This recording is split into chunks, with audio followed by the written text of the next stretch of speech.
नमस्कार। दर्पण the reflection channel के हमारे आज के कार्यक्रम पल पल की बातों में आप सभी का हार्दिक स्वागत है, आप सभी का अभिनंदन है। हम अक्सर आपको अलग अलग जो हमारे खास मेहमान होते हैं उनसे आपको रूबरू कराते हैं, जिनमें आप कभी देखते हैं कि किस तरीके से आप कॉमर्स और मैनेजमेंट में अपना कैरियर बना सकते हैं या आप साइंस मैथ्स के साथ अपना कैरियर कैसे बना सकते हैं। लेकिन कई बार सवाल ये आता है कि हम जब पढ़ते हैं तो उनको कैसे याद रखें। याद रखना सबसे बड़ी हमारे सामने परेशानी आ जाती है, या किसी की लिखावट को देख करके हम कैसे उसके व्यक्तित्व को जान सकते हैं। तो आज ये तमाम जो बातें उन्हीं के बारे में हम बात करेंगे। दिल्ली से हमारे साथ जुड़े हुए हैं संदीप कुलशेष जी, आपका हार्दिक अभिनंदन है हमारे चैनल दर्पण द रिफ्लेक्शन में। आपको मेरा अभिनंदन है, बाकी दर्शकों को मेरा नमस्कार। संदीप जी, हम बाकी की बातें करें उससे पहले हम आपके बारे में जानना चाहेंगे, संदीप कुलशेष के बारे में। आपका जन्म कहाँ से हुआ, आपकी एजुकेशन कहाँ से हुई थी और आपकी एजुकेशन क्या है, ये सारी चीजें। मैडम, मेरा जन्म जयपुर में हुआ था जी, और मैंने दिल्ली से स्कूलिंग किया था और फिर मैंने इंजीनियरिंग किया, बी सिविल किया। अच्छा, और उसके बाद मैं उससे पहले मैंने बीएससी केमिस्ट्री ऑनर्स किया था। पहले BSc chemistry then B civil, और उसके बाद मेरा इंटरेस्ट ग्राफोलॉजी और मेमोरी और ये बॉडी लैंग्वेज वगैरह एक्सट्रैक्टर लाइन में बहुत ज्यादा डेवलप हुआ। अच्छा। एक सवाल आता है, जैसे आपने बताया कि सिविल इंजीनियरिंग साइड में आप हैं, सारी चीजें आपने यहाँ पर अभी बताई हैं। तो एक सिविल इंजीनियर, उसका किस तरीके से झुकाव हुआ कि वो मेमोरी एजुकेटर और राइटिंग की तरफ की लिखावट को देख करके व्यक्तित्व लोगों का जानूं, इस तरफ वो पढ़े आगे। मैडम, जब मैं स्कूल में था तो मुझे बड़ा दुख होता था कि किसी चीज को याद करने के लिए हमको इतना टाइम लगता है। तो मैंने कोशिश किया कि इस तरीके की टेक्निक डेवलप की जाए या इस तरीके की टेक्निक सीखी जाए जिससे बच्चे कम टाइम में चीजों को याद कर पाए और उनको बाकी खेलने का समय मिले। आजकल के बच्चों के पास खेलने का समय नहीं है, वो सिर्फ पढ़ाई में लगे रहते हैं। यदि हम मेमोरी टेक्निक से पढ़ाई का टाइम कम कर सकते हैं तो बच्चों को और एक्टिविटी के लिए ज्यादा टाइम मिलेगा। तो 20 साल पहले मैं मिला विश्वराज चौधरी जी से। उनकी ट्रेनिंग को मैंने अटेंड किया और मैं सर्टिफाइड मेमोरी एजुकेटर उनके द्वारा बना। उसके बाद धर्मेश पृथ्वा जी से मिला और उसके बाद फ्रांसिस जेवियर जी से मिला। उनके साथ भी मैंने काफी लर्न किया लाइफ में मेमोरी के बारे में। क्या बात है। मतलब आपने सिविल इंजीनियर आप बन चुके थे, आप जॉब में आ चुके थे, उसके बाद आपने इस तरफ आप गए। हाँ जी। अच्छा, क्योंकि उस टाइम पे जब मैं पढ़ता था तो इस तरीके की कोई मेरे को मेमोरी एजुकेटर नहीं मिला। यदि उस टाइम पे मिलता तो शायद मैं भी चीजों को जल्दी याद कर पाता। अरे वाह, ये बात आपने सही कहा, क्योंकि जब जी जी जी आप कुछ कह रहे थे। मैंने इसकी मदद से मैंने काफी बच्चों को कि नेमोनिक्स की हेल्प से फिजिक्स, केमिस्ट्री और मैथमेटिक्स के फार्मूले विद इन मिनट्स में याद करा दिए। और मैं इस बार में ये बोलूंगा कि मैंने सबसे ज्यादा प्रैक्टिकल अपनी बेटी पे की। इस नेमोनिक्स की मदद से उसने जेईई मेन क्लियर किया और जेईई एडवांस क्लियर किया। बहुत खूब। नहीं, सही बात है, क्योंकि जब हमें ट्रिक्स पता लग जाती हैं, कैसे याद हमें करना है वो हमें पता लग जाता है, तो आसान हो जाती है और बच्चे पढ़ना उनके लिए एक खेल लगने लग जाता है। वो बहुत खुश होकर के पढ़ने लग जाते हैं। क्योंकि सबसे बड़ी बात होती है, जब हम पढ़ने बैठते हैं, हमें कोई चीज याद नहीं हो रही होती है, तब हमारा ध्यान वहां से हटने लग जाता है, हमें वो सब्जेक्ट बोर लगने लग जाता है। लेकिन आपने बताया कि अगर इस आपके बताए हुए रास्ते के हिसाब से अगर हम पढ़ना शुरू कर दें तो हमारा इंटरेस्ट उसमें बढ़ जाता है। अब सवाल ये आता है संदीप जी, कि ऐसी कौन सी वो ट्रिक्स है जिससे कि बच्चा अपनी याददाश्त को तेज कर सकता है और जो वो पढ़ रहा है उसको याद रख सकता है। मैडम, सबसे पहले तो मैं ये बोलना चाहूंगा कि हमारा जो ब्रेन है वो बेसिकली क्या है कि इमेजेस और पिक्चर्स और साउंड को बहुत जल्दी याद रखता है। अब एक इंपॉर्टेंट चीज बता रहा हूँ कि जब बच्चा मूवी देख के आता है तो उसको सारी मूवी की स्टोरी याद रहती है। ऐसा क्यों होता है? लेकिन टेक्स्ट पढ़ता है तो उसको टेक्स्ट याद नहीं रहता। तो हमारे ब्रेन की कैपेसिटी क्या है कि जो बेसिकली हमारी जो पिक्चर्स है, इमेजेस है, साउंड है, मोशन है, वो हमारा ब्रेन उनको जल्दी कैच करता है एज कंपेयर टू टेक्स्ट, जो कि बेसिकली जीवंत नहीं है। जो चीज जीवंत होती है हमारा ब्रेन उस चीज को जल्दी पकड़ता है।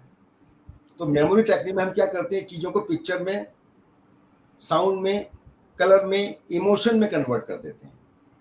अच्छा, तो हर शब्द, हर उसके लिए आप अलग अलग कलर या अलग अलग पिक्चर्स, अलग अलग कलर, अलग अलग इमेजिनेशन और अलग अलग बेसिकली उसके अंदर साउंड का इफेक्ट भी डालते हैं और इमोशन भी डाल देते हैं। अच्छा अच्छा अच्छा अच्छा। एक इम्पोर्टेंट चीज़ है कि जहाँ पर इमोशन इन्वॉल्व होता है, वहाँ पर हमें वो चीज़ जल्दी याद होती है। अब मैं यदि राइट। किसी बच्चे से पूछूँ या किसी से मैं पूछूँ अपने दर्शकों से कि हमने पिछले बर्थडे पे कौन-सा केक काटा था या कौन-सा वैसे आइटम ईट किए थे, तो हर बच्चे को पता होगा, हर दर्शक को पता होगा। लेकिन मैं यदि किसी बच्चे से पूछूँ कि उसने परसों या उससे 1 दिन पहले क्या खाना खाया, तो किसी को पता होगा क्या? मुझे नहीं नहीं याद लगता कि रहेगा। ये संभव है, क्योंकि वहाँ पर उस बर्थडे के साथ हमारा इमोशन जुड़ा हुआ है और इमोशन पॉजिटिव भी हो सकता है, इमोशन नेगेटिव भी हो सकता है। सही बात कह रहे हैं आप ये चीज़। ये बात बिल्कुल आप सही कह रहे थे। इमोशंस जब जुड़ जाते हैं ना तो वो बात हमें सालों तक याद रह जाती है। ये बात अब आपने हम लोग बहुत फोटोग्राफ अच्छी। एक और चीज़ इंटरेस्टिंग बताना चाहूँगा, जब हम हुँ, फोटोग्राफ देखते हैं, तो हम वो फोटोग्राफ हमें इंटरेस्टिंग लगता है जिसमें हम इन्वॉल्वड हैं। हमें वो राइट, फोटोग्राफ कभी इंटरेस्टिंग लगता है जिसमें बाकी लोग इन्वॉल्वड हैं, क्योंकि हम राइट। सबसे पहले अपने आप को जोड़ते हैं उस फोटोग्राफ के साथ। यदि मेरे को कोई प्राइज़ मिल रहा है, उस फोटोग्राफ में मैं शामिल हूँ, तो मेरा बेसिकली माइंड कहेगा इस फोटोग्राफ को मैं बार-बार देखूँ। तो क्योंकि वहाँ पर इमोशन इन्वॉल्व हो गया, एक पॉजिटिव हैप्पीनेस का इमोशन इन्वॉल्व हो गया। ये बात आपने बिल्कुल सही कहा है कि जहाँ हम खुद इन्वॉल्व हो जाते हैं तो वो चीज़ें हमसे जुड़ जाती हैं और जो बिल्कुल चीज़ हमसे हमसे जुड़ जुड़ जाता जाती है वो हमसे कभी अलग नहीं हो सकती हैं। बिल्कुल। आपने बिल्कुल ये सही कहा। तो संदीप जी एक बात बताइएगा कि जो जैसे फ़ॉर्मूलेज़ होते हैं तो किसी चीज़ के लिए पर्टिकुलर कोई रंग बना हुआ है क्योंकि आपने तो कोर्स किया हुआ है या हाँ जी। कोई पर्टिकुलर साउंड है कि नहीं इस चीज़ में यही साउंड जाएगी या ये इस चीज़ में यही कलर जाएगा, ऐसा आप याद रखते हैं नहीं अपनी मैडम ही। ऐसा नहीं है, जैसे जैसे हाँ, मान लीजिए मुझे सेंचुरी याद करनी है। हाँ। मान लीजिए मुझे सेंचुरी, तो हमने क्या है कि स्पेक्ट्रम के कलर देखे हैं, विबग्योर, हुँ, रेनबो के हुँ, कलर जो इंद्रधनुष कलर होते हैं, हुँ, तो हम हुँ। हर सेंचुरी को कलर दे देते हैं। अच्छा, जैसे मान लीजिए 16th सेंचुरी को मुझे डेट याद करनी है, पानीपत की पहली लड़ाई याद करनी है। तो हाँ, हमने पानीपत की लड़ाई को बेसिकली 16th सेंचुरी को रेड कलर दे दिया। 17th सेंचुरी को ऑरेंज कलर दे दिया। इस तरीके से जैसे इंद्रधनुष के कलर होते हैं, हमने हर सेंचुरी को कलर दे दिया है। और माइंड में जैसे ही हमारे कलर आएगा, वो मुझे सेंचुरी ऑटोमेटिक याद आ जाएगी। हाँ। मतलब जैसे कोई बच्चा कंफ्यूज होता है कि पानीपत की लड़ाई फर्स्ट लड़ाई जो है 1526 में हुई थी या 1626 में हुई थी, तो क्योंकि हुँ, हमने कलर दे दिया है, मान लीजिए हमने कलर दे दिया बाबर और इब्राहिम लोदी को, तो हमने बाबर को कलर दे दिया है रेड, रेड कलर का ड्रेस पहन के बैठा हुआ है, तो हमको ऑटोमेटिकली याद होगा 15th सेंचुरी की हम बात कर रहे हैं उसमें। बिल्कुल आपने सही कहा और कलर तो वैसे भी अट्रैक्ट करते हैं ज़्यादा हम लोगों को। माइंड का इफेक्ट बहुत ज्यादा करे, इसलिए एक ब्रांच होती है कलर थेरेपी। जी, एक जी, नया जी। एक यदि आप मतलब हम लोग हमारे शुरू से क्या होता है, डिफरेंट डिफरेंट बॉटल्स में हम लोग पानी पीते हैं, डिफरेंट हाँ, डिफरेंट कलर्स की बॉटल में, तो हमारी बॉडी हाँ। को इफेक्ट डालती है। अच्छा, मतलब कलर का माइंड में पानी की बहुत ज्यादा इफेक्ट, हाँ जी, हाँ हाँ, जी, हाँ जी। पानी की बोतल का कलर का भी इफ़ेक्ट पड़ेगा? हाँ जी, पानी की बॉटल जब डिफरेंट कलर की बॉटल लेते हैं, उसमें पानी डालते हैं और डिफरेंट डिफरेंट जो कलर होता है उसको सूर्य की रोशनी में रख के और कुछ देर के बाद, कुछ घंटों के बाद उस पानी को हम यूज करते हैं। तो उस पानी का हमारे माइंड पे, बॉडी पे बहुत ज्यादा असर पड़ता है। इसको हम अच्छा, कलर थेरेपी बोलते हैं। ये भी एक अलग अलग अलग ब्रांच है कलर थेरेपी। अरे वाह! ये भी मतलब अलग चीज़ तो पहली बार हमें पता लगा कि इस तरीके से भी है पूरा, ये तो बहुत अब एक मतलब। बेस्ट एग्जांपल है, जी। जैसे आप रेड लाइट पे, मैडम एक और मैं ये चीज बोलना चाहूंगा, रेड लाइट पे जैसे आप होते हैं, तो कभी हुँ, बोला सोचा किसी ने कि रेड कलर का ही सिग्नल क्यों बेसिकली हम यूज करते हैं स्टॉप करने के लिए, और हाँ, कलर का हम सही क्यों कह नहीं यूज करते? क्योंकि रेड कलर जो है हमको 1 किलोमीटर दूर से नजर आ जाता है, इतना इफेक्ट राइट, होता है कलर का। राइट। राइट, आपने बिल्कुल ये सही कहा कि हाँ, वो एक अलग दूर से ही हमें दिखाई दे जाता है इसीलिए और आप अच्छा। किसको, हाँ जी, हाँ, जी, जी।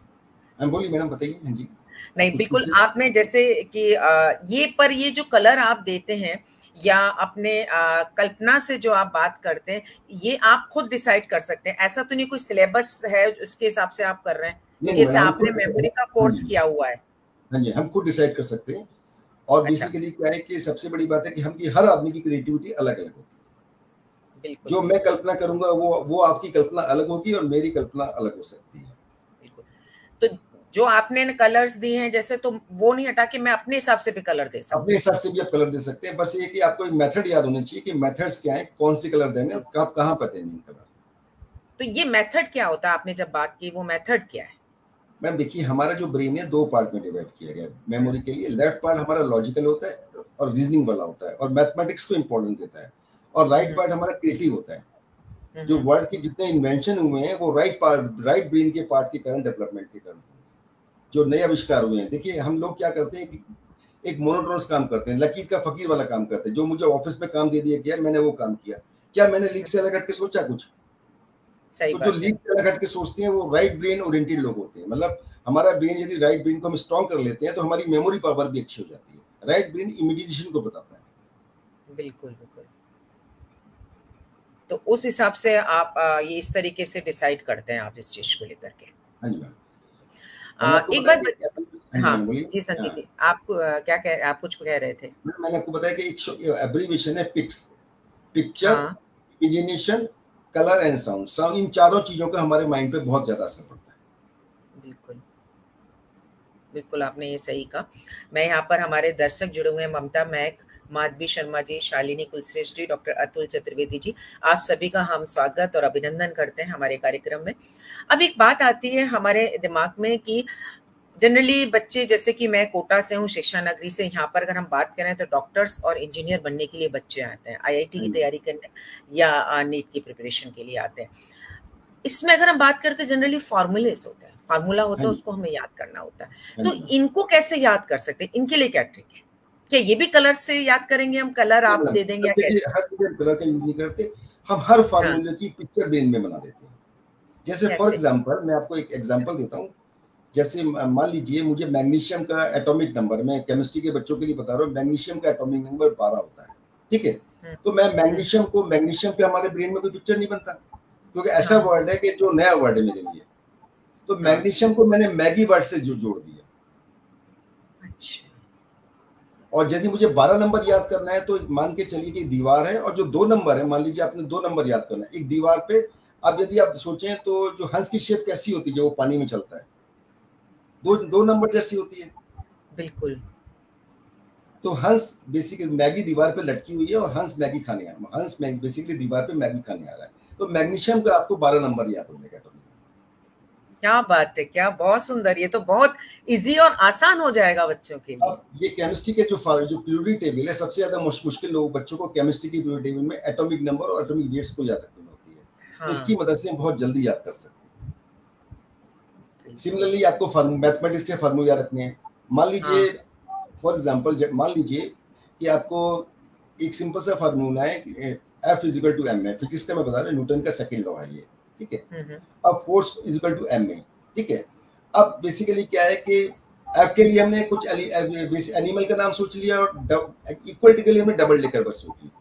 अब एफ से सोचिए, आप बताइए एनिमल का नाम हम क्या सोच सकते हैं एफ से? फॉक्स ले सकते हैं। फॉक्स ले सकते हैं। फॉक्स हाँ, डबल डेकर बस में माँ के साथ जा रहा है, एम में हो गया। ये सिंपल सा हाँ, फार्मूला छोटी क्लास के बच्चों के लिए। क्या बात है, क्या बात है! और ये आसान हो जाएगा याद करना भी। हाँ, एक्चुअली क्या है कि जब आप फन यूज करते हैं ना, जब क्रिएटिविटी यूज करते हैं, बच्चे एंजॉय करते हैं। पढ़ाई को आप राइट, एंजॉय कर सकते हैं। मेमोरी का राइट। ये फायदा है, जो टेक्निक्स का ये फायदा है कि आप पढ़ाई को एंजॉय भी कर सकते हैं और याद भी कर सकते हैं। सही बात आपने कहा कि मैंने जैसे कहा था ना कि ऐसा ही होता है जब हम पढ़ने बैठते हैं, अगर कोई चीज़ हमें समझ में नहीं आती है, हमें याद नहीं होती, तो वो सब्जेक्ट हमें बोरिंग लगने लग जाता है, हम बिल्कुल, उससे भागने लग जाते हैं। बिल्कुल, लेकिन आप जिस तरीके से बता रहे हैं, अगर वो चीज़ हम अपने दिमाग में रखें, तो शायद हम इस तरीके से याद कर सकते हैं। पर संदीप जी, एक बात ये भी आती है ना, वही आता है कि इतनी रचनात्मक हमारी सोच भी होनी चाहिए। जैसे आपने कहा ना, हंस है, वो 2 नंबर है, या मैगी है, ये चीज़ भी हमें मैडम दिमाग में रहनी चाहिए। ये कैसे नहीं मैडम, आएगी? ये हमारे फिक्स पॉइंट होते हैं, इसको नंबर शेप सिस्टम बोलते हैं। ये अच्छा। मेमोरी का कोर्स होता है 3 मंथ का, उसमें number rhyme system, number shape system, हुँ, बहुत सारे सिस्टम होते हैं मेमोरी के। उनकी हेल्प से वो शेप्स हमें याद करा दी जाती है और उस शेप को हम कहीं भी यूज कर सकते हैं। वो फिक्स शेप होती है सारी की सारी। तो ये जैसे शेप्स मान लीजिए आपको आम किसी आदमी नहीं कर सकता यूज़ ना? नहीं मैडम, उसको याद करेंगे तो वो उसको प्रैक्टिकल एप्लीकेशन कर सकता है। आपको एक बार बेसिकली लर्न करना पड़ेगा और उसको हाँ। प्रैक्टिकली फिर आप अप्लाई कर सकते हैं चीजों को। तो ये चीज़ कहाँ मिलेगी? जैसे अभी अपने जो तमाम दर्शक हमें देख रहे हैं, वो अगर ये चाहे कि ये शेप्स मुझे मिल जाएँ ताकि मैं नंबर देके अपना खुद का बना लूँ, तो मैडम वो देखिए, कहाँ से ले यदि सकते वो हैं? मेरे से गाइडेंस लेना चाहते हैं तो मैं उनको सिखा दूंगा, या वैसे ही नेट नेट पे भी, इंटरनेट पे भी अवेलेबल है। वो क्या साइट रहेगी संदीप जी उसकी? हाँ जी। वेबसाइट क्या मेमोरी रहेगी टेक्निक्स, उसकी? आप सिंपल डालिए गूगल में मेमोरी टेक्निक्स, तो उसमें भी आ जाएगा? उसमें सब आ जाएगा। मेमोरी मेथड्स होते हैं, सबसे इंपॉर्टेंट होता है फोनेटिक मेथड। अच्छा, अच्छा, अच्छा, अच्छा। वो मैं बाद में डिस्कस करें, वो थोड़ा लेंदी मेथड होता है। हाँ, उसके लिए हाँ। आपको बेसिकली थोड़ा प्रैक्टिस ज्यादा करनी पड़ेगी। उसकी प्रैक्टिस अपने को ज्यादा करनी पड़ेगी। ये आपने चीजें हमें बताई छोटी छोटी, जैसे हम अपने हिसाब से उसको बना करके अपना याद करने के तरीके को बना सकते हैं। लेकिन कई बार क्या होता है कि जैसे होता है कि बहुत सारी चीजें हैं, हम उसे याद कैसे रखें? एक साथ 15 चीजें, जैसे कि मैं आपको दिखाती हूँ, ये एक है जो स्लाइड्स, जिसमें नाम आपने मुझे पहले दी थी। अब जैसे ये नाम है, 15 नाम है, अगर आप मुझे कहें कि इसी में पढ़ के याद कर लो, इसी क्रम में बता दो, बहुत मुश्किल है। Madam normal human being actually क्या है कि साइकोलॉजिस्ट के अकॉर्डिंगली हम लोग 5 + -2 आइटम याद कर सकते हैं एक बार में, उससे ज्यादा हमारा ब्रेन गिव अप कर जाता है। मतलब अच्छा। मैक्सिमम 5 या 7 आइटम याद कर सकते हैं। उसके बाद याद करेंगे तो हमारे माइंड में थोड़ी सी कंफ्यूजन स्टार्ट हो जाती है। तो इसमें क्या है कि हम मेमोरी टेक्निक का यूज करते हैं। देखिए, यदि मैं इन 15 आइटम्स को जो कि वर्ड्स याद करने की कोशिश करूंगा, तो ये सारे रैंडम वर्ड्स हैं, आपस में कोई लिंक नहीं है। लेकिन मान लीजिए मैं ब्रेन का दोनों पोर्शन को यूज करता हूँ। मैंने आपको बताया कि मेमोरी की बेसिक प्रिंसिपल क्या होता है, all India radio, association, imagination और फनी थिंकिंग, बेमतलब बेहुदा बचकाना। तो हमें क्या करना है, इन तीनों टेक्निक का यूज करना है। अब बेसिकली एक ब्रेन की खास बात क्या होती है, जैसे मैं किसी अपने दर्शकों से पूछता हूँ, मैं पूछता कि लेटर जी कौन से नंबर पे आता है अल्फाबेट में, तो क्या हम बता पाएंगे? एकदम से नहीं बता पाएंगे, हमें एबीसीडी गिननी पड़ेगी, एबीसीडी में काउंट करना पड़ेगा, काउंट करना पड़ेगा। तो इसमें क्या है कि ब्रेन की खास बात क्या होती है कि जो ब्रेन है वो एसोसिएशन में काम करता है। अच्छा। हमारा ब्रेन क्या है कि जो पहली नॉलेज है उसके साथ नई नॉलेज को जोड़ता है। अब जैसे मैं दर्शकों से एक चीज पूछ रहा हूँ, जैसे मैं बोलता हूँ आगरा, तो हमारे दिमाग में क्या आता है, ताजमहल। क्यों वो इसलिए आता है क्योंकि हमने बचपन से वो एसोसिएट किया हुआ है ब्रेन के अंदर। यदि किसी ने ताजमहल नहीं देखा होगा तो क्या वो बता पाएगा? नहीं बता पाएगा। या नहीं पढ़ा होगा या नहीं देखा होगा। तो हमारे ब्रेन की खास बात क्या होती है कि हमारा जो ब्रेन है वो एसोसिएशन में काम करता है। अच्छा। तो ये दो वर्ड्स हैं, इनको पहले हम बेसिकली ये एसोसिएट करते हैं। जैसे मैंने 15 आइटम में अभी आपने दिखाए, इनको पहले आपस में फिर से एक बार दिखा दे। इसके साथ हम बेसिकली फनी पिक्चर बनाते हैं। हमारा ब्रेन पिक्चर्स को बहुत जल्दी याद करता है। एक स्टोरी बनाते हैं, फन स्टोरी। अब जैसे फॉर एग्जांपल अब ये मैं 15 आइटम याद करने हैं, कार और बैग, ठीक है। अब मैंने क्या बोला कि बचकाना, बेहुदा, बेमतलब, ये तीनों चीजें यदि होती हैं तो हमारा ब्रेन वो चीज जल्दी याद करता है, ठीक है। तो आप बेसिकली देखिए कि जो कार में सिंपल सा लॉजिक है, कार में बैग रखा है, ये तो अब बचा कोई लॉजिकल चीज हो गई। अब हमें इसको इलॉजिकल बनाना है, तो आप कैसे बना सकते हैं इसको इलॉजिकल? कार बेसिकली क्या है कि कार जो है वो बेसिकली बैग की बनी हुई है। इससे इलॉजिकल थिंग कभी पॉसिबल नहीं होगा, ठीक है। और वो सारे के सारे बैग चेन से बंधे हुए हैं। चेन में घड़ी लगी हुई है, वॉच, चेन में घड़ी लगी हुई है, चेन में बहुत सारी घड़ियां लगी हुई हैं, और उनका जो बेसिकली ग्लास है वो ट्रांसपेरेंट है। और वो जो कार है वो कहाँ जा रही है? टेम्पल में जा रही है। ओके। क्या हम पांचों के पांचों छह के 6 आइटम याद कर सकते हैं? बताइए। वैसे तो याद करने में दिक्कत आएगी, लेकिन आपने सही कह रहे हैं आप। बैग की बनी हुई है। अगला वाला क्या है? बैग किससे बंधे? बैग सारे आपस में किससे जुड़े हुए हैं? चेन से जुड़े हुए हैं। चेन से जुड़े हुए हैं। और सारी चेन के अंदर घड़ियां लगी हुई हैं। और घड़ियों के जो ग्लास हैं वो सारे ट्रांसपेरेंट हैं। तो हमें कितने आइटम एक बार में याद हो गए? बिल्कुल। हाँ। अब इसके बाद अगले चल जाते हैं, और वो जो कार है वो टेम्पल में जा रही है। टेम्पल में बहुत गर्मी है, तो वहां पर एयर कूलर लगा है, तो वहां पर हम लोग हवा खा रहे हैं। ये मेरी क्रिएटिविटी हो सकती है, आपकी क्रिएटिविटी अलग हो सकती है। राइट। और वहां पर क्या करीना कपूर पूजा कर रही है। सही है। टेम्पल में क्या है कि एयर कूलर ठंडे हो गए, तो हमको लगा कि करीना कपूर पूजा, अरे करीना कपूर पूजा कर रही है। और करीना कपूर पूजा कर रही है तो उसने पर्दे के पीछे पूजा कर रही है, कर्टेन लगाया हुआ, कर्टेन के पीछे वो पूजा कर रही है। अब इसके बाद हमको याद करना है बॉल। क्या हम कुछ नई क्रिएटिविटी यूज कर सकते हैं बॉल याद करने के लिए? करीना कपूर बेसिकली क्या है कि जो घंटे का जो बॉल है उसको हिला रही है, जो मंदिर का घंटा है उसको हिलाने की कोशिश कर रही है, उसमें जो बॉल लगी हुई है घंटे में। वहां पे पुजारी जी आते हैं और जिनके पास मैच बॉक्स नहीं है, मैच बॉक्स लेने के लिए उन्होंने टेलीफोन किया कि इस मंदिर में पूजा के लिए मैच बॉक्स नहीं है, करीना कपूर को मैच बॉक्स नहीं मिल रहा है। तो उन्होंने फोन किया, तो मैच बॉक्स जैसे ही आया गिफ्ट में उनके साथ फ्लावर पॉट भी दे दिया गया मैच बॉक्स के साथ। क्या बात है। और उसके बाद क्या हुआ कि जैसे ही मैच बॉक्स आया ऐसा हुआ कि बाहर जबरदस्त बारिश, तेज बारिश होने लगी। मैच बॉक्स गीला ना हो जाए इसलिए हमने क्या किया, उसको कंपास बॉक्स में कवर कर दिया। अब मुझे आइटम बताइए कि आप याद कर सकते हैं सारे आइटम? नहीं वैसे तो हाँ नहीं याद कर सकते, लेकिन हाँ इस तरीके से कहानी बनाने के बाद अपने हमारे दिमाग में ऑटोमेटिक वो आइटम आ जाएंगे। तो अब मुझे बताइए कि यदि हम डिस्कस करें तो पहला आइटम क्या है हमारा, कार किसकी बनी हुई है? बैग की बनी हुई है। बैग की। दूसरा आइटम बैग है। तीसरा क्या है? बैग किससे बंधे हुए हैं? चेन से बंधे हुए हैं। चेन से बंधे हुए हैं। चेन में बहुत सारी क्या लगी हुई है? घड़ियां, वॉचेस हैं। वॉचेस लगी हुई हैं। घड़ियों के ग्लास कैसे हैं? ट्रांसपेरेंट है। कार कहाँ जा रही है वो? टेम्पल जा रही है। टेम्पल में बेसिकली हमें बहुत गर्मी लग रही थी, हम किसके सामने खड़े हो गए?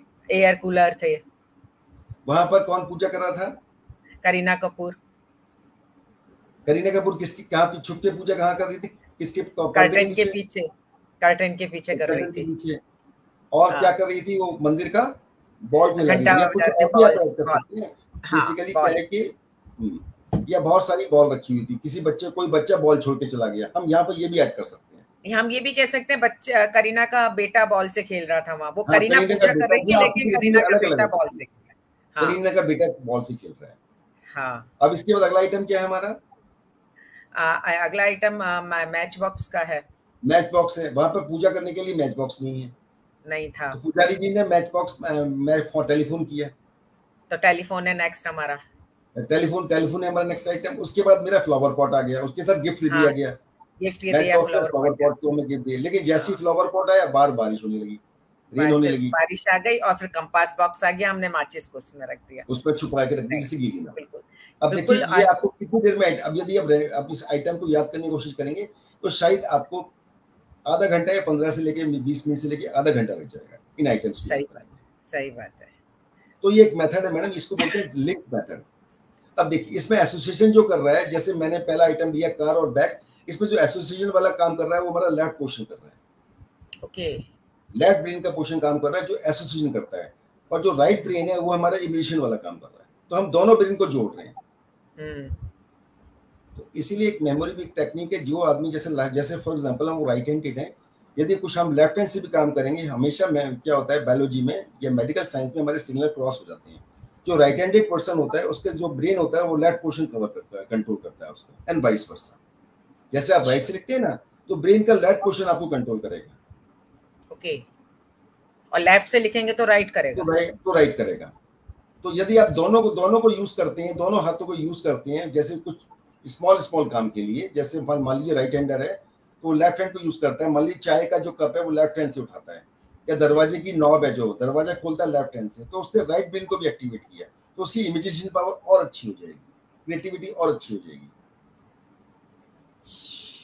तो ये हमारा पहला मेथड है, इसको बोलते हैं स्टोरी मेथड और या लिंक मेथड। मतलब जो भी आइटम है याद करने के लिए उससे हम स्टोरी बना लें और आपस में उनको जोड़ते हुए चलें। होना चाहिए और ऐसा होना चाहिए कि जो इलॉजिकल हो। ओके। जैसे हम शादी में जाते हैं तो जिस आदमी की प्लेट में जरूरत से ज्यादा खाना होता है हम उसको याद रखते हैं। हाँ। ऐसा क्यों होता है? क्योंकि हमारा जो ब्रेन है वो बचकाना बेतरतीब चीजों को जल्दी याद करता है। सही बात कहा आपने, ये चीज तो सही कहा। नॉर्मल या कम लिया हुआ है खाना हम उसको ध्यान नहीं रखते हैं, ध्यान रहता है कि अच्छा उस व्यक्ति ने जो अलग।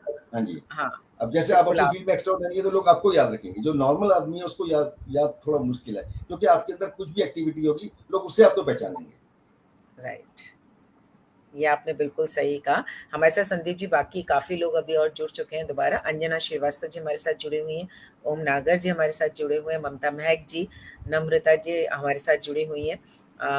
बहुत ही अच्छा, सबको अच्छा लग रहा है ये चीज़ें, क्योंकि ये चीज़ें एक ऐसी चीज़ें हैं जो हर व्यक्ति जानना चाहता है, और ख़ास तौर से जो पेरेंट्स हैं वो जानना चाहते हैं आज के समय में हमारे बच्चों को जब हम पढ़ाने बैठते हैं तो प्रॉब्लम ना आए, वो जल्दी से याद हो जाए। ये आपने बहुत अच्छी बात यहाँ पे बताई। लेकिन एक चीज आपने यहाँ पे हमें और बताई है कि यहाँ पेरेंट्स को थोड़ा सा मेहनत करनी पड़ेगी कि उनको अपनी जो कल्पना की दुनिया है उसको बड़ा करना पड़ेगा, और जो दादी नानी की कहानियां हम सुनते थे जो पीछे छूटती जा रही हैं उनको वापस लेके आना पड़ेगा। बिल्कुल आप सही कह रहे हैं। क्योंकि ये कहानियों की जब आप बात करते हैं तो वास्तव में सही बात है, वो कहानियों का दौर वापस से लेके आना पड़ेगा तो बहुत आसान हो जाता है इन चीजों को याद करने के लिए। याददाश्त को लेकर के, मेमोरी की जब हम बात करें, इसको लेके संदीप जी और कोई ऐसी चीज है जो आपको लगता है नहीं आज के समय के बच्चे और जो दर्शक हमारे साथ जुड़े हैं उनको जानना हमारे लिए जरूरी है, वो आप जरूर बताइएगा। मैडम सबसे बड़ी बात मेमोरी का है कि आपका वाटर जो इनटेक है, पानी का क्वांटिटी हमेशा ज्यादा होना चाहिए। ब्रेन को वर्क करने के लिए बहुत ज्यादा वाटर का इनटेक चाहिए, तो हमको 2 से 3 लीटर पानी पीना चाहिए पर डे।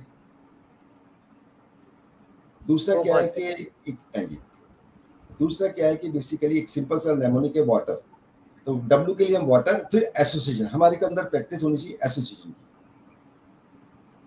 T होता है थर्ड आई, थर्ड आई का मतलब होता है कल्पना शक्ति। तीसरा होता है कि एनर्जेटिक होना चाहिए, हमारी साउंड स्लीप होनी चाहिए। यदि आपका स्लीप साउंड नहीं है तो आपकी मेमोरी पावर हमेशा खराब होगी। मेमोरी का नींद से बहुत संबंध है। और मेमोरी का मतलब क्या होता है, राइट टाइम पे राइट फोल्डर के खुलने को मेमोरी बोलते हैं। कई बार क्या होता है कि हम जैसे एग्जामिनेशन हॉल से बच्चे आते हैं तो कहते हैं यार ये क्वेश्चन तो मुझे आता था। ऐसे हमारे साथ भी कई बार हुआ, मेरे साथ भी कई बार हुआ। राइट टाइम पे राइट फोल्डर की खुलने को मेमोरी बोलते हैं। यदि आपने वहां पर आपकी मेमोरी ने काम नहीं किया तो नंबर आपको नहीं मिलेंगे। बाहर यदि आपको याद आया तो उसका कोई एडवांटेज नहीं है। तो राइट टाइम पे राइट फोल्डर का खुलना एक मेमोरी का पार्ट है। और जितनी ज्यादा हम सेंसेस यूज करते हैं उतनी हमारी मेमोरी पावर अच्छी होती है। अब लोग मेरे से पूछते हैं कि लिखने से मेमोरी क्यों अच्छी होती है। अब देखिए लिखने में हम कितनी सेंसेस यूज कर रहे हैं। एक तो होता है कि हम बेसिकली क्या है कि आईज यूज कर रहे हैं, विजुअल। उसके बाद हम दूसरा यूज कर रहे हैं कि जब हम छोटे होते हैं तो जब हम कोई वर्ड लिखते हैं तो अपने आप से बात करते हैं। जैसे मैंने लिखा गॉड, तो बच्चा अपने आप से बात करता है, वो बाद में साइलेंट हो जाती है चीजें दिमाग में। तो दूसरी होती है हमारी ईयर वाली, मतलब बेसिकली ईयर वाली ऑडिटरीज को बोलते हैं। और तीसरी होती है जो पेपर टच कर रहे हैं, पेन को पकड़ रहे हैं, वो होती है टच सेंस। तो 3 सेंसेस का अब यूज करते हैं उसमें लिखते हुए, इसलिए लिखने से मेमोरी पावर अच्छी होती है। ओके। जितना ज्यादा बेसिकली यूज करेंगे अपनी सेंसेस का उतनी ही मेमोरी पावर आपकी अच्छी होगी। इसलिए कहा जाता है जितना लिख करके याद करोगे वो हमेशा याद रह जाता है। बिल्कुल। तो वो अब सिंपल सा है कि जैसे स्मेल है, आप घर में सांभर बन रहा है आपके, फॉर एग्जांपल कोई डिश बन रहा है, हमें कहाँ से पता लग जाता है? यदि हम योगा भी कर रहे हैं तो हमको स्मेल से पता लग जाता है कि आज ये कौन सा डिश बना है। सही बात है। वो डिश, वो जो मेमोरी हमारे ब्रेन में ऑलरेडी जा चुकी है उस डिश की। यदि कोई नया डिश बन रहा होगा तो क्या हमारा ब्रेन कैच कर पाएगा उसको? नहीं कर पाएगा, सोचना पड़ेगा। जितना मेडिटेशन में होगा आपको स्मेल आ जाएगा। राइट। तो हर चीज का फोल्डर हमारा ब्रेन के अंदर बना हुआ है। कई बार क्या होता है कि हमारे को किसी आदमी को देख के गुस्सा आता है या खुशी होती है, तो उसका फोल्डर हमारे दिमाग में, वो मेमोरी उसके दिमाग में हमारी बेसिकली फिक्स है। इसीलिए उसको देख के हमें खुशी हो, किसी को खुशी होती है या किसी को देख के हमें गुस्सा आता है।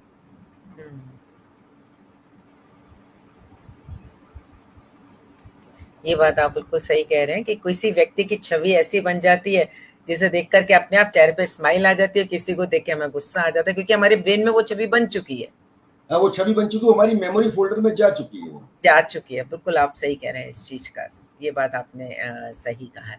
तो एक बात बताइए संदीप जी, जैसे ये तो फार्मूला वगैरह बातें, जैसे मैं अपनी बात करूं, मैं जैसे एंकर हूं, मुझे शायरियां रहती हैं, शायरियां बहुत सारी याद करनी होती हैं, तो कई बार नहीं भी याद रहती हैं, या स्क्रिप्ट हमें लिखना होता है तो कई बार लगता है कि अरे 2-2 3-3 पेज क्या लिखें, कैसे संभालें। तो इसकी कुछ थोड़ी सी हमें ट्रिक बताइएगा कि किस तरीके से कम कागज हम यूज कर पाए और दिमाग में हमारे साथ ज्यादा रहे। देखिए मैडम, जब आप कोई भी शब्द को या सेंटेंस को हम लिखते हैं तो सेंटेंस में बेसिकली जो रेलिवेंट जो वर्ड है हमको सिर्फ उसी को हाईलाइट करना चाहिए। हम जब हाईलाइट करते हैं, ज्यादातर स्टूडेंट्स का प्रॉब्लम क्या होता है कि जब हाईलाइट करते हैं तो बेसिकली पूरे सेंटेंस को हाईलाइट कर लेते हैं, जो कि गलत है, क्योंकि हमारा ब्रेन सोचता है कि ये पूरा सेंटेंस इंपॉर्टेंट है। जब आप हाईलाइट करें तो इज, आर, एम, ये जितने भी हेल्पिंग वर्ब हैं इनको कभी हाईलाइट नहीं करना चाहिए।